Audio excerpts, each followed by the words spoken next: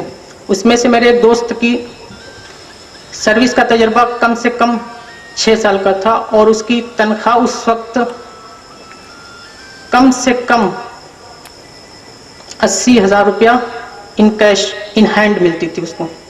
لیکن اس بچے نے اتنے سارے تجربات کے باوجود, اتنا سب کچھ ہونے کے باوجود ساری نوکری چھوڑ دی. 2 سال 3 سال تک مسلسل پڑھائی کی, اور اس لڑکے سے میں بہت اچھے سے واقف ہوں. اس کا جو شیڈیول ہوتا تھا 3 بجے صبح اٹھ جانا, عام طور سے دلی میں جب لوگ اٹھتے تھے اس وقت تک وہ 6 گھنٹے کی پڑھائی مکمل کر چکا ہوتا تھا. لیکن قسمت, UPSC میں قسمت سب کام کرتی ہے, کہ اتنی تیاری کے باوجود اس بچے کا پری نہیں ہو سکا. اسی طریقے سے ایک میرا دوسرا دوست سیم اسی کنڈیشن میں, اس کا تیسرے اٹیمپٹ میں صرف پری ہوا, مینس نہیں ہوا. چوتھے اٹیمپٹ میں اس کا پیپر اچھا نہیں ہوا, جنرل میں اس کی کہانی ختم. جہاں تک میرا سوال ہے, مئو میں جیسا کہ آپ لوگوں نے سنا, میرا سب کچھ تعلیمی سلسلہ, تعلیمی مرحلہ, اور جو کچھ بھی میں نے سیکھا وہ سب کچھ جامعہ عالیہ عربیہ کی دین ہے. اور میں ان لوگوں کا بہت بہت شکر گزار ہوں, یہاں کے منتظمین کا, یہاں کے اساتذہ کا, اور یہاں پہ جو لوگ بھی جس حیثیت سے بھی کام کرتے رہے ان سب کا شکر گزار ہوں. یہاں سے تعلیم حاصل کرتے وقت ہی میں نے یہ خواب دیکھا تھا کہ مجھے سول سروسز ایگزام میں آنا ہے, IAS بننا ہے. اور یہ خواب مجھے کہیں باہر سے نہیں آیا تھا, یہ خواب مجھے یہیں کے ایک استاد نے دیا تھا. شاید انہیں یہ بات یاد ہو, اور میں اس کے لیے ان کا بہت بہت شکر گزار ہوں. انہوں نے کہا تھا, حماد تم IAS کی تیاری کرنا, تم ضرور کامیاب ہوگے.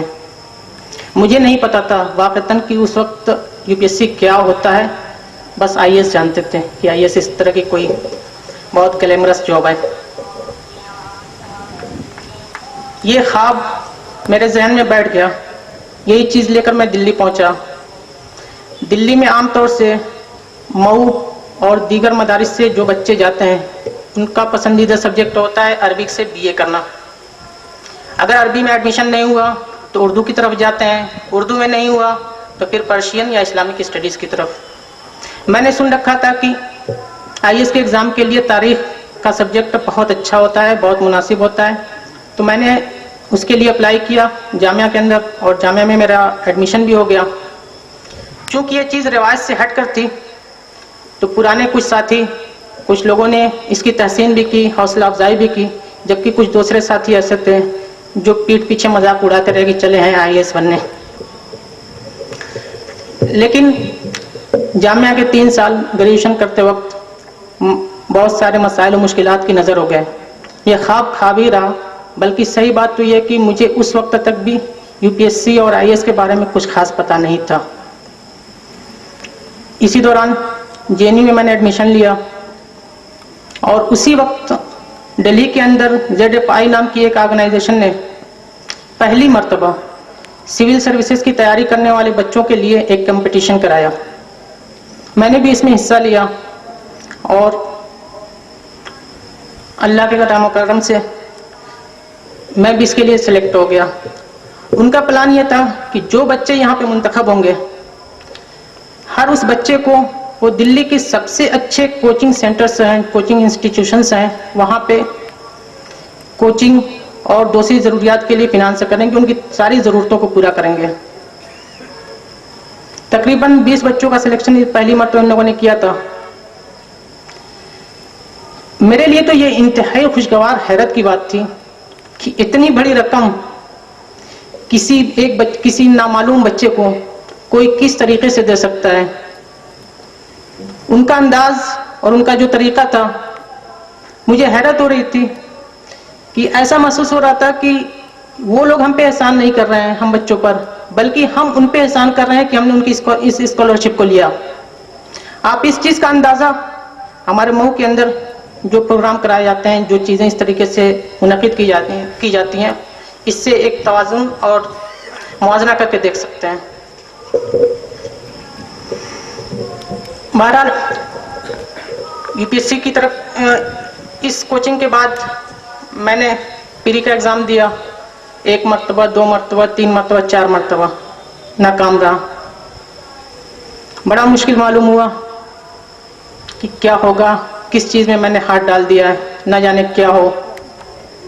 بہرحال دوستوں، والدین، اساتذہ اور بہت سے احباب کی حوصلہ افزائی کام آئی، اور اس میدان میں جٹا رہا، اور آخر میں آپ لوگوں کی دعاؤں کے نتیجے میں میں کامیاب ہو پایا. میں مانتا ہوں کہ پچ پر بیٹنگ میں کر رہا تھا، کامیابی کا سہرا میرے سر مٹا جا رہا ہے، لیکن میں پورے طور پہ اس کا حقدار نہیں ہوں. اس کے پیچھے میرے والدین، میرے اساتذہ، میرے دوست احباب اور بہت سارے لوگ جنہوں نے کسی طریقے سے بھی حوصلہ افزائی کی، وہ سب اس میں کہیں نہ کہیں حصے دار ہیں. یہاں تک کہ میں یہ بھی کہوں گا کہ وہ لوگ بھی حصے دار ہیں جنہوں نے میرا مذاق اڑایا ہو، جنہوں نے میری مخالفت کی ہو، جنہوں نے میرے لیے پریشانیاں کھڑی کی ہوں، اس لیے کہ ان کی یہ ساری کوششیں میرے لیے ایک نیا حوصلہ پیدا کرتی تھیں. تو واقعتاً میں ان کے لیے شکر گزار ہوں. آئی ایس کی تیاری کے درمیان جو چیز میرے لیے سب سے زیادہ اچھی اور میرا سب سے اچھا تجربہ جس کو میں کہہ سکتا ہوں، وہ تھا آئی ایس کی کوچنگ کے لیے دہلی کے اندر کریسنٹ آئی ایس اکیڈمی کو جوائن کرنا. یہ اچھا تجربہ اس لیے نہیں تھا کہ یہ کوچنگ سینٹر آئی ایس کی تیاری کراتا ہے یا بہت کم پیسے میں تیاری کراتا ہے، بلکہ اس سے اچھی کوچنگ بھی ہوتی ہے. لیکن اصل بات تھی، یہاں پہ 2 ایسے لوگوں سے میری ملاقات ہوئی جو ناکام بچے بھی جنہیں ان سے ملنا اپنا حاصل بتاتے ہیں. اس کوچنگ سینٹر کے ڈائریکٹر تھے اقبال خان صاحب، ایک بہت ہی اچھے استاد، بہت ہی رحمدل انسان، قوم کا سچا درد رکھنے والے اور عملی طور پہ سرگرم. دوسرے میرے ٹیچر جو اس کوچنگ میں تھے، لیاقت علی انصاری صاحب، یہ ہمارے ضلع کے پڑوس میں بھدوئی ضلع کے رہنے والے ہیں. میں بلا مبالغہ یہ بات کر رہا ہوں کہ میں نے اتنا ایماندار، محنتی اور جفاکش استاد نہیں دیکھا ہے. اور قناعت پسندی ان کے اندر اس قدر کوٹ کوٹ کر بھری ہوئی ہے کہ دہلی کے اندر جہاں پہ پروفیشنل کوچنگ سینٹر مشروم کی طریقے سے کام کرتے ہیں اور جن کی فیس لاکھوں روپے میں ہوتی ہے اور جو اپنے اساتذہ کو بہت اچھا پیکیج دیا کرتے ہیں، اگر یہ چاہتے تو دہلی کے اندر رہتے ہوئے لاکھوں میں کھیلتے عیش کرتے، لیکن انہوں نے اس کی ریسنٹ IAS اکیڈمی کو پکڑے رکھا. بسوں سے کوچنگ سینٹر آنا جانا اور کسی بھی لالچ میں نہ پڑنا. اتنی حیرت ہوتی ہے ہمیں اور ہمارے سارے ساتھیوں کو کہ کوئی اس کی کوئی توجہ نہیں بیان کر سکتا کہ کیا جذبہ ان کے اندر ہے جو انہیں اس کام کے لیے مجبور کرتا ہے جب آپ کے سامنے سارے میدان کھلے پڑے ہوں.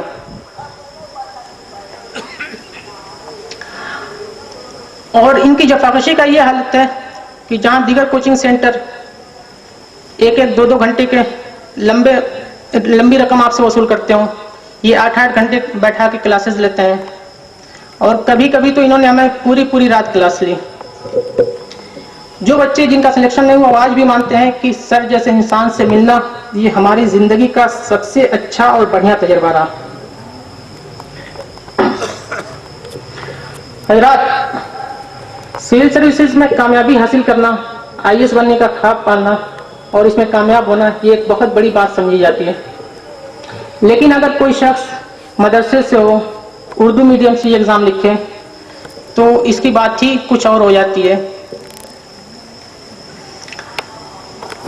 اردو میڈیم سے ایگزام لکھا، لیکن اگر اردو کے حوالے سے دیکھا جائے تو اردو میں UPSC کی تیاری کے لیے میٹیریل نہ ہونے کے برابر ہے. ہمارا سارا اردو صرف ادب اور دینیات تک محدود ہے. اردو میڈیم رکھنے کی صرف یہ وجہ رہی کہ میری ساری تعلیم اردو میں ہوتی رہی اور میں ایگزام میں زیادہ اچھے سے اردو میں لکھ سکتا تھا، باقی یہ سارا میٹیریل ہمیں انگلش سے لینا تھا. دوسری بات جو آتی ہے کہ ایک مدرسے کا بچہ اس ایگزام کی تیاری کر رہا ہے، اس ایگزام میں کامیاب ہو رہا ہے، اور کچھ مراسلوں میں یہ بات اٹھائی بھی گئی کہ کیا یہ کامیابی مدرسے کی کامیابی ہے اور کیا یہ کامیابی مدرسے کا مقصد کے مطابق ہے یا اس کے خلاف ہے. میں نہیں جانتا کہ اس کے مقصد کے خلاف ہے یا نہیں ہے، لیکن جو رجحان چل رہا ہے، جس طریقے سے بچے مدارس سے جا رہے ہیں یونیورسٹیز کی طرف، اس کو روک پانا میں سمجھتا ہوں مشکل ہے. ہماری ساری کوشش یہ ہونی چاہیے کہ مدارس سے جو بچے یونیورسٹیز کی طرف جا رہے ہیں، اگر ہم ان کی یونیورسٹی تعلیم مکمل ہونے کے بعد انہیں مدارس میں واپس لائیں اور ان سے اساتذہ کے طور پہ کام لیں، انتظامیہ کے طور پہ کام لیں، تو شاید یہ مدارس کے حق میں بہتر ہوگا. اور جہاں تک مدارس کے نصاب کے حوالے سے باتیں اٹھیں کہ اس میں کیا کرنا چاہیے کہ مزید بچے اس فیلڈ میں آئیں، تو میرا ماننا ہے کہ مدارس کا اپنا ایک مقصد ہے، دین کی تعلیم، اسلام کی نشر و اشاعت، اس سے انحراف نہیں کر سکتے. لیکن اگر ہم یہاں پہ مدارس کے اندر ایسے بچوں کو بھی پڑھا دیں، انہیں دین کی تعلیم دے دیں جو واقعتاً اس پورے ماحول میں نہیں رہنا چاہتے لیکن دین کی تعلیم حاصل کرنا چاہتے ہیں، تو یہ کوئی برا نہیں ہے. اور دوسرے، یہاں سے جو بچے پڑھتے ہیں، مدارس کے جو فارغین ہوتے ہیں، ان سب کے سامنے معاش کا مسئلہ ہے. وہ کیا کریں گے؟ سارے لوگ مدارس میں پڑھا نہیں سکتے، سارے لوگوں کو مدارس میں روزگار مل نہیں سکتا، تو یونیورسٹیز کی طرف جانا ایک اچھا رجحان ہو سکتا ہے. دوسرے ایک چیز ہے کہ مدارس سے جو بچے جاتے ہیں عمومی طور پر Arabic, Persian, Urdu, Islamic studies کی طرف رہ جاتے ہیں. حالانکہ مدارس کا جو نصاب ہے، مدارس کے اندر جس طریقے سے چیزیں پڑھائی جاتی ہیں، جس طریقے سے مشکل فنون پڑھائے جاتے ہیں، بچوں کے اندر وہ صلاحیت پیدا ہو جاتی ہے. جیسا کہ مولانا احمد ناظم صاحب کہا کرتے تھے کہ مدرسے سے پڑھا ہوا بچہ، درس نظامیہ کا فارغ شخص ایسا شخص ہوتا ہے جو کسی بھی علم کو اپنے طور سے حل کر سکتا ہے. تو اسی طریقے سے میرا ماننا ہے کہ اگر یہاں سے بچے جا رہے ہیں تو ان لینگویجز کے علاوہ تاریخ، پولیٹیکل سائنس، فلسفہ، public administration, social science sociology اور اس طرح کے بہت سارے مضامین ہیں جن میں یہ بہت اچھا کر سکتے ہیں، اور جو بچے گئے انہوں نے اچھا کیا بھی ہے. لیکن مسئلہ ہے کہ مدرسے سے جو بچے عمومی طور پہ جاتے ہیں ان کی معاشی حالت بہتر نہیں ہوتی ہے. ان کی کوشش ہوتی ہے کہ لینگویج سیکھ کر جلدی سے جلدی کمائی کرنے لگیں. اگر ان کے پاس 4 سے 6 سال کا موقع ہو اور یہ برداشت کر سکیں، صبر کر سکیں، تو بہت اچھے امکانات ہمیں مل سکتے ہیں. ایک بات جو میں عام مئو کے بچوں کے لیے کہنا چاہوں گا کہ ہمارے پاس مسائل بہت ہیں، معاشی طور پہ مشکل حالات میں ہیں. ہمارے مئو کے اندر تعلیم کی کوالٹی بھی بہت بہتر نہیں ہے، تعلیم کی حوصلہ افزائی بھی شاید جتنی بہتر دکھائی دیتی ہے وہ ہے نہیں. لیکن اس سے ہمت ہارنے کی ضرورت نہیں ہے. ہم ان مشکل حالات کو اپنے فائدے کے لیے استعمال کر سکتے ہیں. پلاننگ کریں، اپنا ٹارگیٹ سیٹ کریں، اپنے اندر ہمت اور جوش کو بنائے رکھیں، گروپ بنائیں، تعلیمی کلبے بنائیں اور جونیئر اور سینئر مل کر پڑھائی کریں. ساتھ ہی اپنے پاس پڑوس میں، محلے کے اندر ایسے لوگوں کو تلاش کریں، ایسے ٹیچروں کو تلاش کر سکیں جو ہماری پڑھائی میں ہماری مدد کر سکیں. اگر آپ مجھے کچھ دیر کے لیے معاف رکھیں تو میں کچھ مثالیں اور کچھ نام پیش کرنا چاہوں گا. کہ یہ تو سب کو معلوم ہے کہ میں نے مدرسہ عالیہ کے اندر پڑھائی کی، یہاں کے سارے اساتذہ سے استفادہ کیا، یہ روایتی طریقہ تھا. لیکن غیر روایتی طریقے سے بھی میں نے کئی اساتذہ سے فائدہ اٹھایا ہے. جب جامعہ سلفیہ میں پڑھائی کر رہا تھا، چھٹی کے دنوں میں مئو آیا تو سوچا کہ اپنی انگلش کو سدھارتے ہیں. تو میں نے اپنے محلے کے ایک ٹیچر سے، ماسٹر اعجاز صاحب، ان سے طے کر لیا، ان کے پاس پڑھنے لگا. 1-1.5 مہینہ میں نے پڑھائی کی. جب یہ مرحلہ مکمل ہو گیا تو میں نے انہیں فیس دینی چاہی. تو انہوں نے اتنی پیاری بات کہی کہ آج بھی یاد ہے کہ سارا کام پیسے کے لیے نہیں کیا جاتا ہے، کچھ کام قوم اور ملت کے لیے بھی کرتے ہیں. ایسا ہی ایک تجربہ میرے ہی محلے میں ایک کمپیوٹر ٹیچر ریحان کاردار صاحب ہیں. تو ان کے پاس بھی میں نے کمپیوٹر کی تعلیم حاصل کی اور انہوں نے کچھ ایسا ہی جواب دیا تھا. یہ باتیں پیش کرنے کا مقصد صرف یہ ہے کہ ہم میں سے جن لوگوں کے پاس صلاحیت ہے یا ہم جو لوگ سیکھنا چاہتے ہیں اس طرح کے مواقع سے فائدہ اٹھا سکتے ہیں، اس طرح کی چیزوں کو موبلائز کر سکتے ہیں.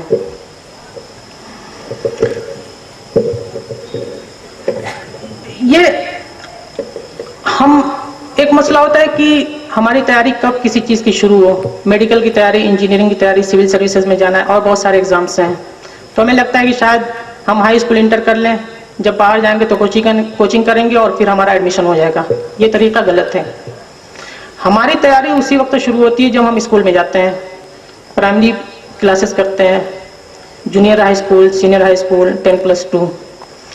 روز روز کی جو کلاسز ہو رہی ہیں، روز روز جو کلاس میں ٹیچر باتیں بتا رہا ہے، روز اس کو پڑھنا، روز ہوم ورک کرنا، روز کی کلاسز اٹینڈ کرنا، اس پہ ڈسکشن کرنا، یہ ہے ہماری اصل تیاری. یہ سب سے آسان نسخہ ہے کسی بھی چیز کی تیاری کے لیے.